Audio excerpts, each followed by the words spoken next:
Gentlemen, shit hit the fan.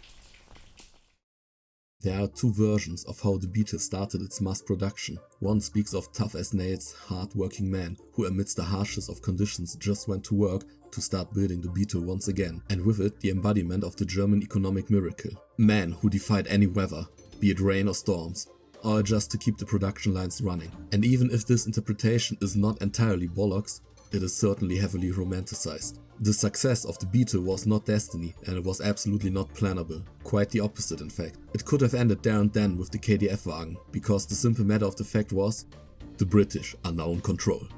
The British really had absolutely zero interest in the little car they found themselves with, even though the people have gotten rid of the name Kraft durch Freudewagen faster than you could pronounce it. Luckily for the people of the just as quickly renamed Wolfsburg, Ivan Hurst, a major within the Royal Electrical and Mechanical Engineers, was not just an exception among the occupation forces, but also the man put in charge of the Volkswagen factory. Even though the Russians and Americans came across the factory grounds first, neither had any interest in it.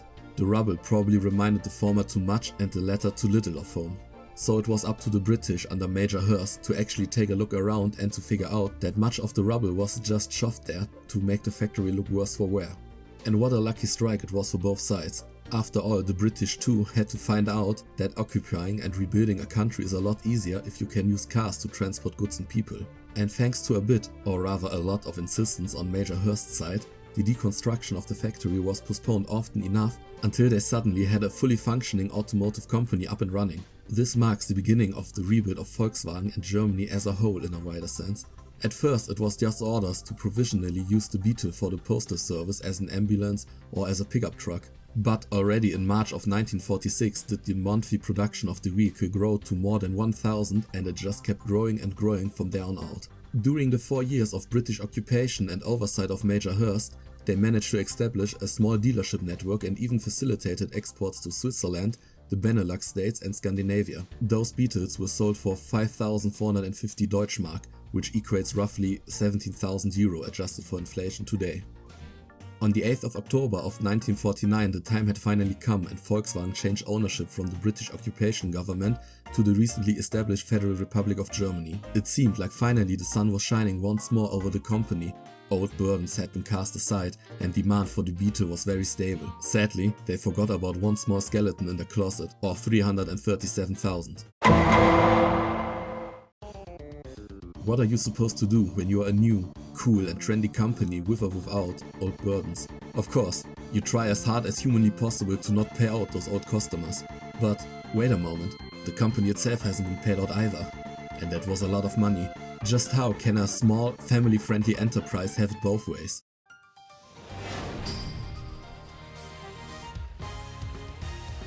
I'll give a short summary since it is not really all that relevant to the rest of the history of the Beetle, but a few details are just too spicy to not tell. It was 1949, 30,000 people joined the Aid Association of former Volkswagen savers and sued, demanding the money they paid up front to be repaid. Their arguments? The Beetle is very obviously the same car as the KdF-Wagen, and Volkswagen very obviously is still, well, Volkswagen. They were led by Karl Stolz, a former member of the NSDAP, war veteran and amputee. On the other side there was Volkswagen with its team of lawyers. Their argument: after a whole war and introduction of a new currency, the monetary value of the plaintiff's demands would be worth way less. And even if it wasn't, they paid the German Workers' Front and not Volkswagen directly. Also, Your Honor, while we are talking about the money, we as Volkswagen would really like to be paid out all of that. After all, they paid the German Workers' Front and we are still owed that. As a former Volkswagen factory, that is. So dumb. In case you were thinking that calling anyone and everything a Nazi being a valid argument is a recent phenomenon, then let me paraphrase what was actually brought forward to the judges in here. Einspruch! Volkswagen was a part of the Nazi structure, and now the time has come where the little man has to fight against the dictate of the representative of capitalism. But the little man will fight until final victory is achieved. Well, old habits die hard, I guess. Objection! On the other side, Volkswagen reaffirmed that the plaintiffs are nothing but old Nazis and that there are many Good Nazis who do not want their money back? Besides all that, the Beetle is totally a completely different car with no similarities whatsoever.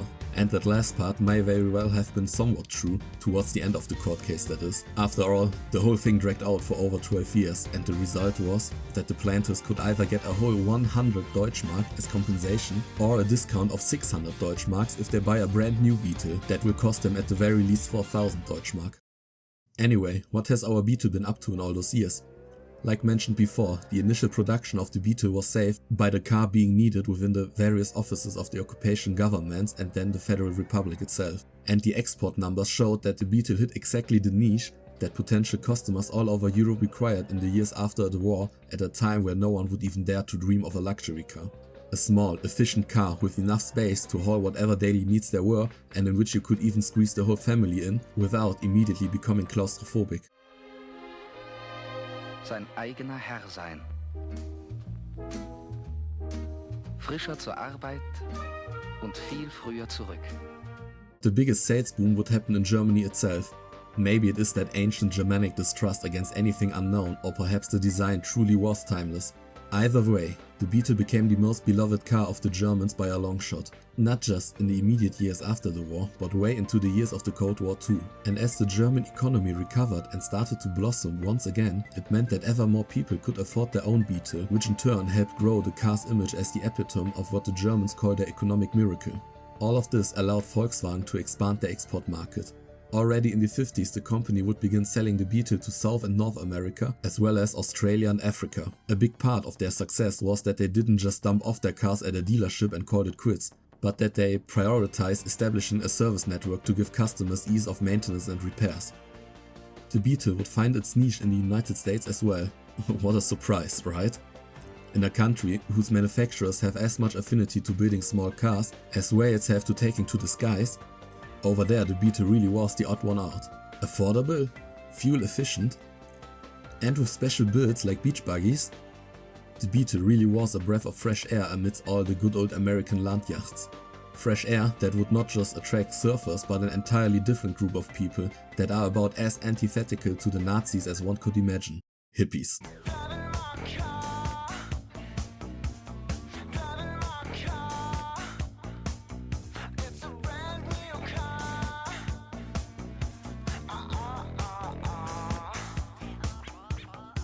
The Beetle, and even more so the Transporter, can be deemed as the quintessential hippie vehicles.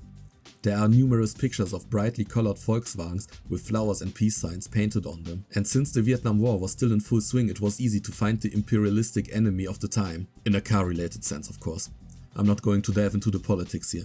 However, there is hardly a better example of irony than choosing Hitler's brainchild of all things to make a statement against Detroit and their oversized gas-guzzling V8s. Surely they must have thanked every deity conceivable in Wolfsburg at the time. After all, what better marketing campaign could there be to make people forget about the company's origin? Even more so when around the same time the most well-known Beetle of them all came into cinemas, Herbie. Some people might now wonder whether the Beetle shouldn't have been a bit outdated in the 70s, since the original design was from the 30s and all that. And truth be told, in Wolfsburg they asked the same question. But it would seem that constant minor, groundbreaking updates and the occasional cultural trend would be enough to keep the Beetle fresh in people's minds. On top of that, it would seem that the ancient Germanic distrust of new things isn't so exclusively Germanic after all, because really in Wolfsburg they have tried since the 50s to build a successor to the Beetle, but every single one of those plans and designs failed, and really that could be a video in and of itself. Looking back, we had 630 KdF-Wagen. Opposing them, you now had the millionth Beetle as early as 1955, and only 12 years, or Swift court case as we like to say later, Volkswagen already built the 10 millionth Beetle. In 1972, they didn't just build the 15 millionth Beetle, but on the 17th of February they even dethroned the Model T as the most produced vehicle of all time. But all good things must come to an end at some point, and for the Beetle, that would start in 1974, when its production lines in Germany came to an end to make space for the new first generation of the Golf.